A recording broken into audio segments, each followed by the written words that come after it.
fine. You're on camera. Yep. Don't go on Facebook. I need to slouch. Oh. Okay.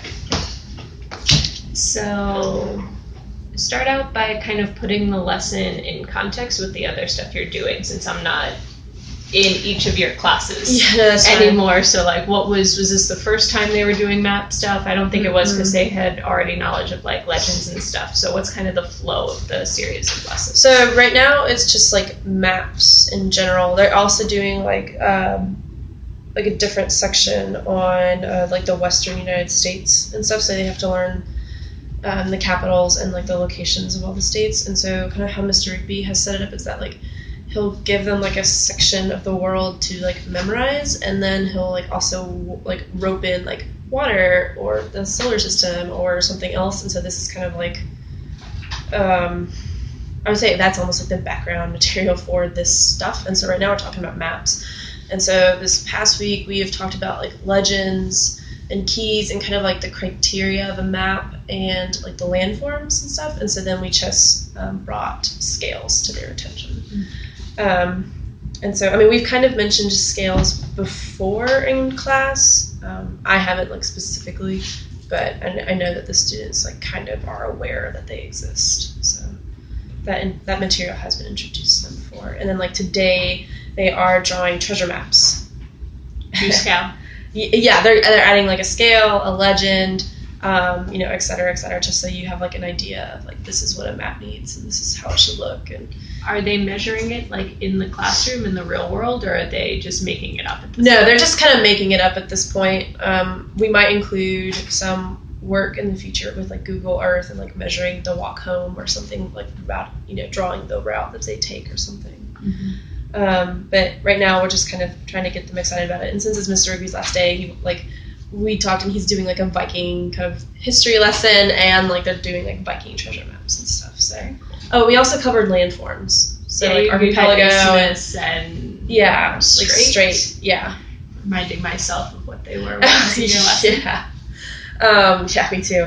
And like all those kind of landforms, and so their maps also have to have like certain criteria, like you need to have an archipelago somewhere and a cape and like locations and like your pathway to your treasure, it has to be on your legend, and you should be able to like make sense of all that. So that's like a 2 to 3 day project that they're working on. It would be really neat if you got enough people that you felt comfortable taking them outside and having them actually measure out in the real world, and then making their own map to scale. Yeah. Or you could do that like a map of the classroom that is actually the classroom might be a little bit better. Or even the floor, so they can measure it in the hallway and like actually like put it on like graph paper and have the real distance between. Oh yeah. That might be really challenging for a lot of the students. Yeah. But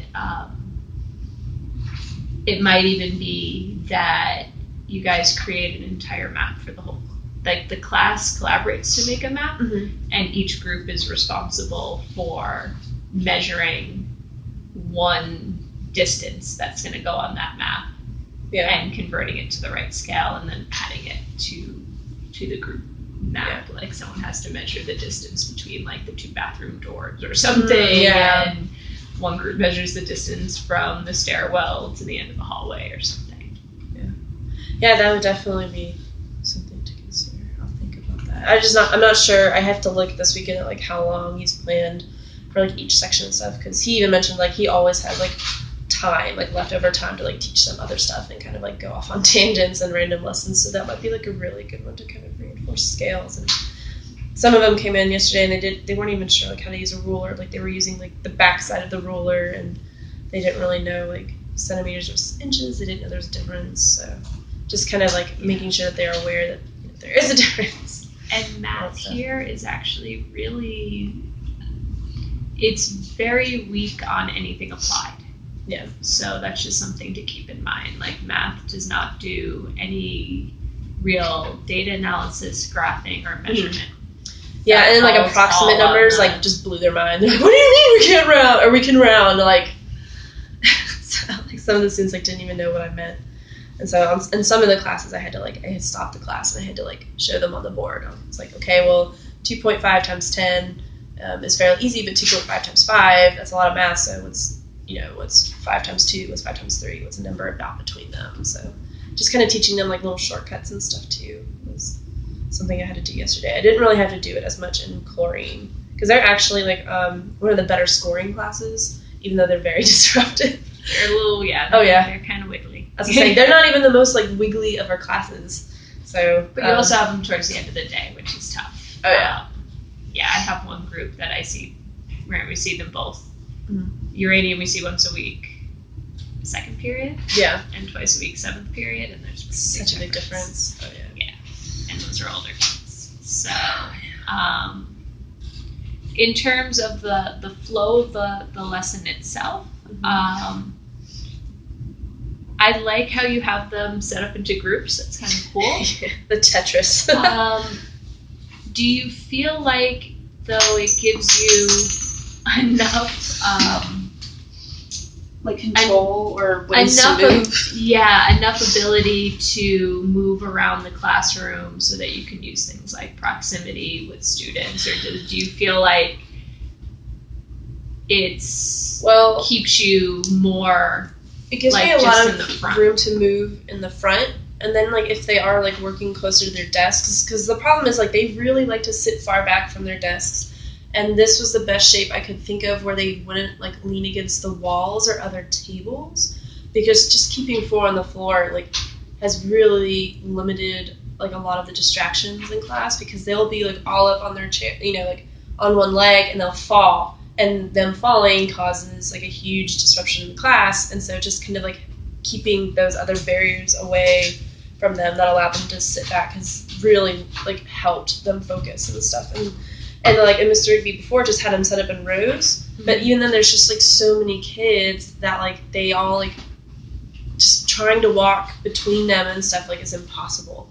And so I kind of tried to come up with this one so that I can at least do a giant C very easily around the room. And it also helps like the teachers that have to get back to the office. It gives them like a clear path, because before like they were just like sliding against the wall, practically like doing spy maneuvers to like get to their office. And it's like, it's not very fair to them. And it's just like they're just 5th graders, so they still aren't really like paying attention to the world around them. So they'll be all like leaning against the wall. A teacher will have to come in and kind of disrupt, like saying, hey, can you students like move and all that stuff. But yeah, I'm totally, if you have like a better idea of what you think would work, I am totally up for suggestions and stuff.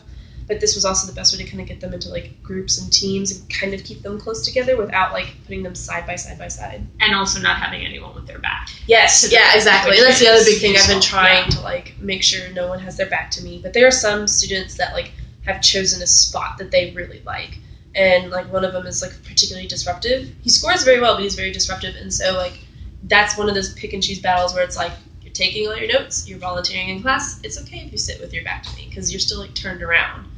So that's like the one instance where it's been like pretty good. If he's really really attached to that seat for any reason, you can also use that as a motivation tool. I'm allowing you to keep this seat if you show me X, Y, and Z. Oh yeah. Manaya, the girl in chlorine that was like jumping around the middle and stuff. versus the side. Yes, and I mean she had an issue with one of the students the other day when she like flipped a table on him. And so, like, she does not like to work with other people. She doesn't like other people. Although, like, she and I get along, like, really well, actually. She just has a lot of energy, and I think the other students are really, like, fed up with that. And so we worked out a deal yesterday where she gets to sit in, like, the teacher's rolly chair, the special one, in the very, like, back. And she has that, like, middle section all to herself.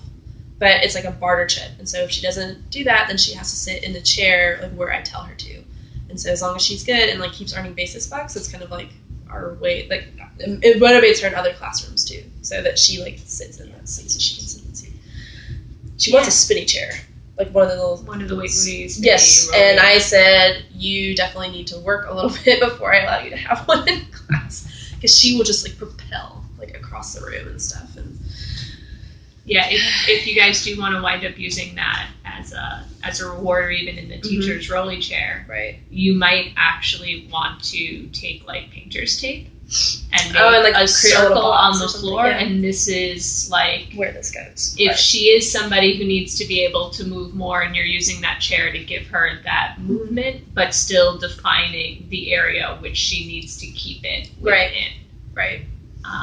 Yeah, and I definitely will do that. That is a very good idea to do that with her. I think I'm actually going to I just made a new seating chart for AP Bio, and I think I'm going to let Cody have the spinny chair perpetually in the back as the seating chart. Yeah. But again, it's going to be a earned thing. In terms of the table setup, the only thing I could really think of is it might be useful if you could pull the two groups that are closer to the door, maybe just slightly more over that way to give you a central channel, so you can walk down the middle, a little bit more, make a little bit more of a gulf in the middle. Yeah, that allows you to move up directly to the back of the classroom through the middle, potentially, without having to go around to the side if you need to address something in the back of the room. And that's what I've been trying to do. Like the seats, the chairs, just the whole setup just kind of naturally like pulls every day, and so I have to keep like spreading them out. And that's because if you feel the classroom, it's actually slanted towards like the front of the room. Yes, plus the tables move towards the door, towards the front of the room, usually over the course of the day. Right, and so we keep having to straighten it out, and so I'm gonna get tape too and like mark the corners so we always like know where they are. But if I move like that table that's closest to the door closer to the door, those students that are on the side are already having a really hard time seeing it. So like I typically like, because I have like two set up, I usually try to like not let anyone sit in that first seat too, to like encourage them to like, you know, to sit where they can see the board. But there's just so many students. There's like 30 students every class, so like just trying to cram them all in. Yeah, and it's, you know, there's what you can do in an ideal world and what you can fit in the classroom, right? And so it sounds like it's something that you were already aware of when you were trying to set it up. I seriously sat there you're trying to think through the entire day, just trying to think of like the best seating arrangement for them. Honestly, like they're kind of mad that I put them in alphabetical order and they want to be with their friends, but it's really worked out very well. Like the kids that we were having problems with in Mr. Rigby's setup aren't causing as many problems as they used to. You know what I mean? They might still be leaning back in their chair, but they're just leaning back in their chair versus constantly talking to their neighbor and throwing stuff at so-and-so for whatever reason. So yeah. And then in terms of awarding the points for the groups, I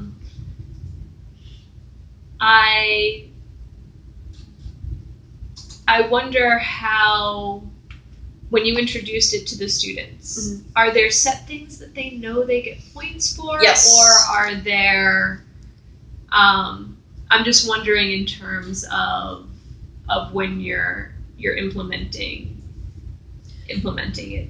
Right. And so like I kind of used the same lecture that I gave for the basis books, it was the same one that you can use about brain bugs. It's like, you know, if you're doing the right thing, you're kind of in a lottery to get points. So, I mean, like, I can't see everyone. That's just, like, a fact of life. But, like, there are times when, you know, like, when so-and-so is leaning back in their chair or whatever, like, I take away points for not having 4 on the floor. That's the phrase that I use, 4 on the floor. Because, I mean, even I, as an adult, like, I, like, sit on my feet sometimes. So, like, you're sitting like that. So, like, I totally understand, like, the whole not 6 on the floor thing. When I give them points for, like, raising their hand, not speaking out of turn. I also give them points for, like, whispering to each other, like, when they need help. You know, I even said, like, you don't have to ask me for help first. You can ask your neighbor, your team. Like, that's the whole point of being in teams, is that you help each other out, you know, and you teach each other. So, like, if I, like, in yesterday's worksheet, especially, like, if they were, you know, quietly, like, whispering in their groups, working on the worksheets, like, I gave them points and stuff. So it's kind of a give and take system, and it, I mean, like, some of them are more competitive than others, and so if I don't give them, like, a point immediately, I do see some, like, feedback where they're like, you didn't give us a point for the question, or whatever, but they're still raising their hand, they're still, like, doing those things, and as long as they're not doing it disrespectfully. Right, exactly. And, you know, and I explained to them, I was like, oh, I'm so sorry, I forgot. You know, like, I forgot to give them the point. And then it's great, too, because they have started monitoring each other, especially, like, there's this one child, I'm so proud of her. Sky, she actually was, like, very disruptive in general, just kind of off task and all stuff. But now with this competitive system, like she watches her like team like a hawk, and she sees them before I even see them, and she like has like these hand signals that she does like on the floor or just like you know like, and she is so much like she's so better about being on task and stuff now. So I mean, it's I feel like overall it's working. I still, like I said, I still see some feedback of like students that like get really upset when I don't like give them points for things. And then one student got like fairly upset when I took away points for one of their other teammates doing something. And then I had to stop the class and say, like, guys, like, you're a team. You don't cut each other for doing these things. You're supposed to support each other, because I'm going to give you more points for like talking positively and helping each other. And I'm going to take away points if you're yelling at each other, because that, you know, that goes against the whole, you know, whispering or raising your hand to talk. So yeah, it's tough sometimes when you're a student doing the right thing in a group that is not, and then you're getting penalized for the other students. Yeah, and that's, I mean, and I said, like, everyone has teammates, you know, like even in life, you know, you have to work with people that, you know, you don't think are doing the right thing or are just mean or you don't like them, but you still have to work with them. And so, like, if they're constantly doing the bad thing and you've tried talking to them, well, then you just have to do more of the good, of the right thing, you know, and you have to convince the people, you know, who might be borderline to join you and all that stuff. So, and if you have students who you know are kind of sensitive to that, when you notice them doing the right thing, even when the rest of their group might not be, you can like. I do call say like out. You could be like, I really like how Lauren, thank you for doing this. Thank you for focusing and trying to get your group to do your work. I'm giving you earned a point for your team. Right, yeah. So it recognizes that student personally for doing the right thing. And I still have basis bucks too. And so like if I have like students that, you know, are off task, I will assign them like tutors or like buddies in their groups, and I will give them like each a basis buck for working together. And so that way too, there's like that personal incentive as, along with the team incentive. In terms of when you were going over the do now and when you were asking questions and you were going around to the different groups, that the groups definitely wanted to answer, but, and you mentioned before, not always having the attention of the other students on the group that's answering. One thing that I was wondering if might help is if each group has one of the mini whiteboards. And they just write down the answer. And every group is responsible for answering it, but it is the group's turn that it is their turn who explains it and is kind of, you focus on going over their answer. And they get like an extra point or something. So this way, every group has to contribute answers for the questions. Right. Because I like the way I have it right now, because I can always call on individuals within a group to explain it. And if I give them the whiteboards, I worry that only like one or two people in each group will like contribute and work on it, because like the groups themselves are so big. Like they would have to like have the whiteboard and like who would have the whiteboard, who would get to write. It would always be like those one or two students that always contribute. And then, like, those fringe students just, like, would just sit in their seats and just not even do anything. I mean, I guess with the whiteboards, they could hold up the whiteboards and I would just call that student to explain it. But I guess I worry that, like, during the warm-ups, it's supposed to be silent work. And if they're writing down the answers, I guess I would still do it individually. And again, this is not, like, I'm kind of just talking through it now. So please, like, rip my ideas apart as well. They do the do now individually.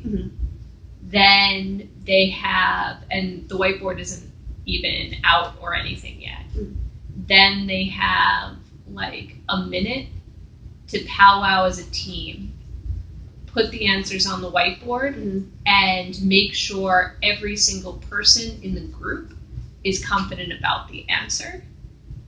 And then after they hold the whiteboard up, you can call on any person in that group to be able to explain. So I've done this before when I've done like Jeopardy reviews, and they would have one board for a group of 4 or 5, but they would only get the point if the person I randomly chose to explain it could actually explain why that answer was on the whiteboard. Yeah. So it forced them to teach each other, which was kind of a cool interaction that was happening. But that might be harder to manage in terms of, because they're not kind of like facing together. They're a little bit more separate at those times. Right. But I was just trying to think if there's some way to increase the percentage of students who are like actively answering or actively engaged with the answers as you're going over it. Because if the student's group has already gone, they kind of know that they could tune out for the next 3 questions because their group went first, and they know every group's going to get a chance. Right.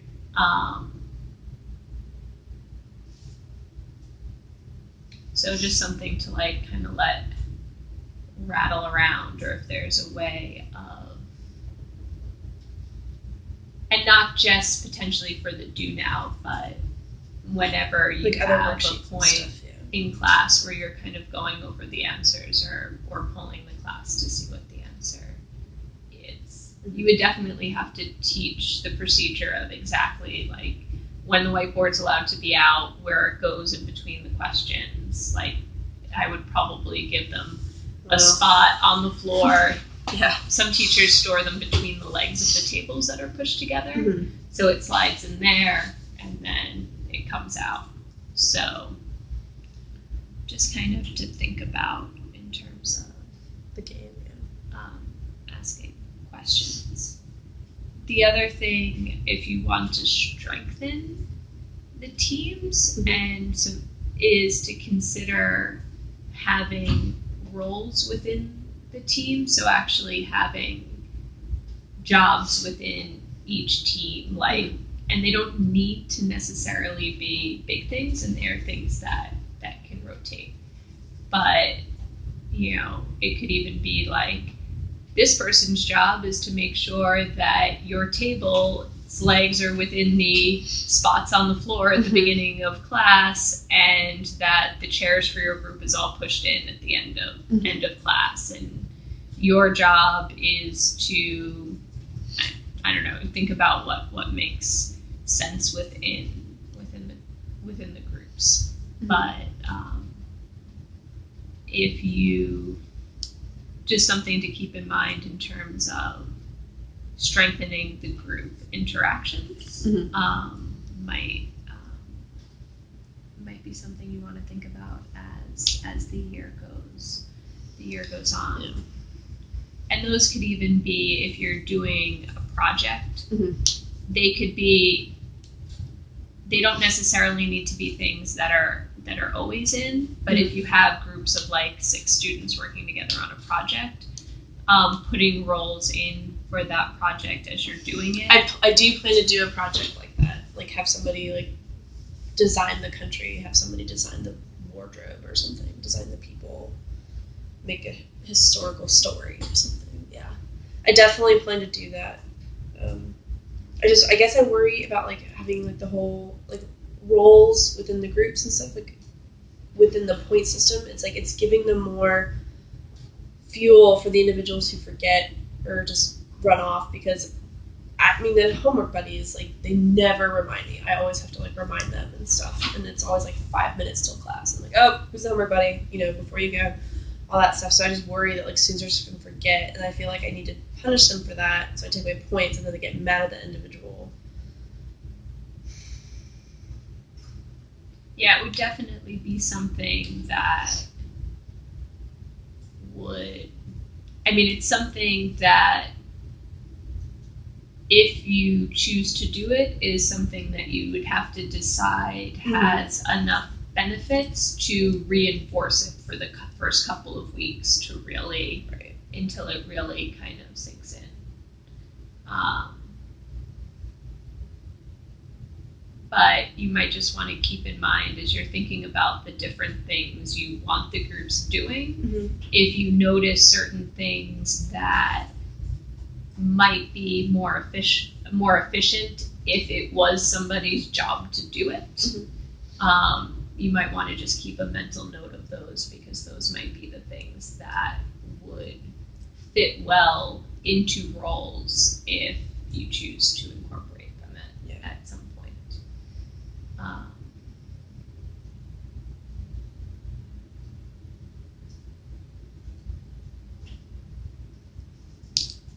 And it might even be that, there's like a laminated sheet of the roles that sit in each group, and they take, you give them 20 seconds to pick a role or something. Take a whiteboard marker and put the name of the person who's doing that role, and they erase it at the end, and they use it, even if it's the same kids doing the same roles each class, just to kind of remind them of what their job, what they're doing is.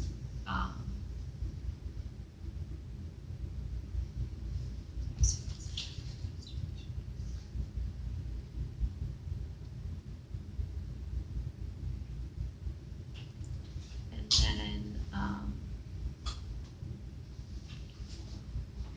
the last kind of idea from watching what you were doing,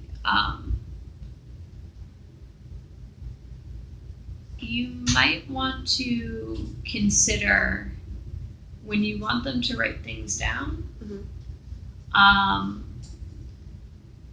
kind of clearly signposting when they should start writing, and give them an amount of time to do it, and not explain while they're writing.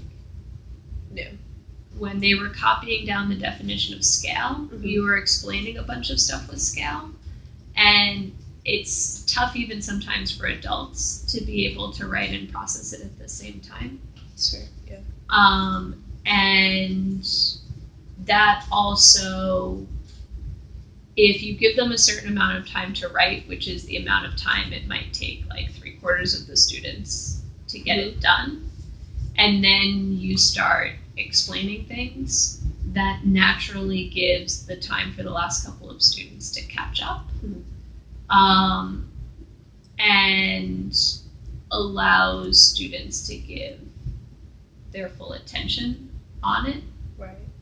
And if you always have some sort of kind of like group work or whatnot after, if you usually have some sort of group work after the notes, you could also potentially set up the expectation that if you don't finish writing something by the time we move on to the next slide, your first task when you go to doing the worksheets part is to use the sheet of somebody else in the group to finish writing down anything that you needed to write down.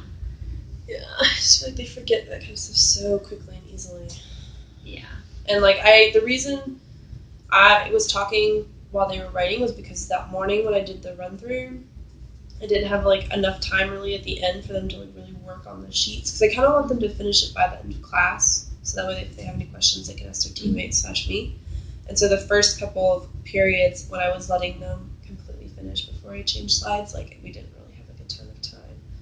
And so and since most of them were like understanding it anyway, like it wasn't super important that they absorbed the information that I was talking about, and that way the students that finished like wouldn't start throwing things at other children. They could listen to me, and like that has been like an effective method with Mr. Rigby. Is like he kind of tells like funny stories while they're writing it down, so that way the students that finish first, like they don't get bored. They just like sit and listen to his stories instead. And so like, I guess the thing that if you think about it from a student's perspective. Is it clear to students what things are the things that they're actually missing if they're having trouble writing and processing what you're saying at the same time, versus what stuff is okay to miss? Like, it might be clear to you. Right. Well, I mean, they know that matter everything. If they hear this. Right. They know that if they write stuff down like from the guided notes, like that is important. That's what they need to know. But in terms of what like they're hearing from you. So And so, like, from Mr. Rigby's, like, classes, like, what he says isn't super important. It just kind of provides, like, additional information that helps them learn this stuff on the screen.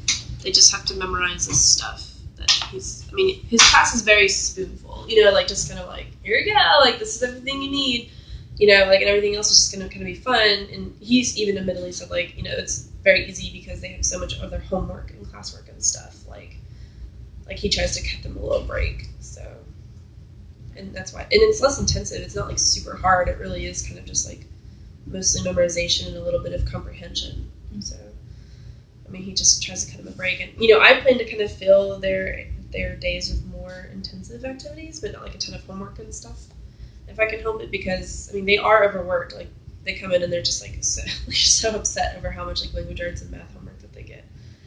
And then, like, they do understand the worksheets and stuff, but, as soon as they get bored, they get disruptive, and so that's why I try to fill, like, the class period as much as possible, and just try to kind of not give them, like, a ton of homework, or at least a couple of days to finish the homework. Because I would really like to do, like, the 8th grade stuff, where they can move at their own pace, because we have students at very different opposite ends of the spectrum, and it's so awful. Like, I have kids that, like, are so disruptive, and then they get hundreds on all their quizzes, and then I have kids that are so quiet, and then they, like, vomit. Yeah, and it's so frustrating, because, like, I would love to, like, be able to, like, spend time with them, but I just have to spend so much more time, like, moderating the students that are going crazy. So, and then I guess something to always keep in mind is thinking about whether it's actually important to have the students copy down that definition. Yeah. Versus getting them to an activity where they practice with it. Yeah. Even if it's something as what seems as silly as you have the definition one place in the guided notes that you're giving them, and then later on, when they're doing independent work, they have to recopy it somewhere else. Right. So they're not if you still feel like it's important for them to rewrite the definition, potentially doing it as part of, if you feel like they're more engaged when they're doing the group or the independent work versus listening to you, you can potentially shift something that is even something like note-taking to that section, to that segment. You could even have, like, a single copy of the notes in a page protector that get passed around to each group, and they use that to fill in kind of the guided notes part, and then shorten the amount of time that you need to have the full group attention on you in the front of the room and having to moderate that behavior. Like, one of the things I did for Unit 3, I don't know if you saw it when I did it, but there's a table with the macromolecules. Oh, yes. And all I did was print the answer key and cut all the table spots, and then they need to rearrange it into the right spot, have me check it, and then they copy it into the table.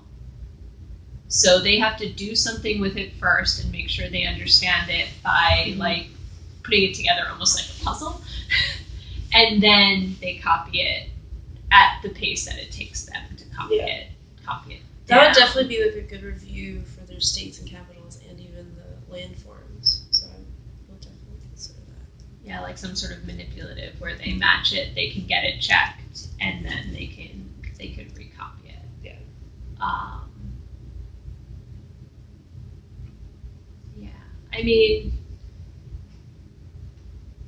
It's nice because sometimes the easiest thing to get kids to do in a whole group setting is to copy down what's on the board. Yeah. And at least when everyone is still writing, that tends to be a nice quiet time of whatnot.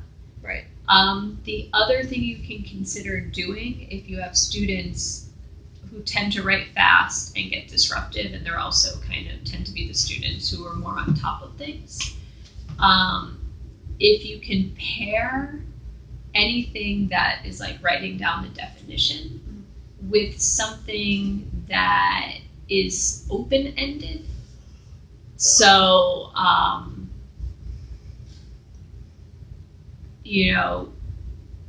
once you have the definition down, your job is to draw a little map in this box, put a scale bar, label it as the scale bar, and use your made-up scale bar to like measure a distance on it. And if you don't finish that, that's okay. But you're either actively copying the definition or working on this picture. And then when I need to say something important, now pencils down. Everyone should have the definition. If you didn't finish your picture, you can finish that later if you want. But now we're going to listen and to respond to this, and then potentially go on to the next thing. Yeah. Because I did see some kids who were kind of alternating between, like, they would write 3 words, and then they would start listening to what you were saying, and then they raised their hand at the end because they hadn't finished writing the full definition down. Okay. So you might actually find that you have to spend less time because all anyone is doing at that point is writing down. Yeah. And not feeling like they're missing a whole story. Yeah.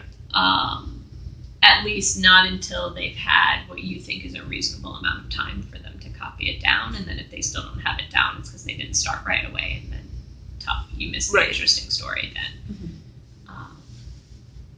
Yeah. And then going to like the techie stuff. The Google Earth thing was cool. The kids really enjoyed it. I think it would have probably been easier for you if you were controlling it. Oh yeah, definitely. But I mean, like, he has his computer set up too, where it's like dual screen, and so like when he puts it on the whiteboard, like he can't see it on his computer, and so he can barely see it. Yeah. And he goes like typing this stuff. But I think it was fine. I think it worked out. I think the kids are really into it, and if you can get the laptop, I plan to, and have them work with that. That would be cool. And I might do the scroll thing, and then just have them like print off a map and then mark it on the map, and then they can draw, like, I don't know, the area. Like an average squirrel travels 50 feet a day, so like do a circle around, the squirrel for about 50 feet. Have a scale in the bottom left-hand corner. I actually don't think I'm going to do the squirrel. No! Oh, it'd be so great. Why? Why are you back? Just in time-wise, in terms of moving on, needing to move on to other stuff. To take the kids outside, would I need to like talk to anyone maybe about that? Or? You would probably need to get other people to go with you. So I would run it by admin, but I mean, they go outside for gym. They have permission to leave. It's not a matter of you needing like necessarily a permission slip, depending, as long as you're going and doing something within the context of what you're usually doing. And like Matt last year got some extra volunteers when they were doing the solar system, and we actually did the solar system walk. The planets are scale distances. So that might actually be something that would be cool to do jointly between you and his class, because that actually is to scale. Right. And having the kids actually like measure using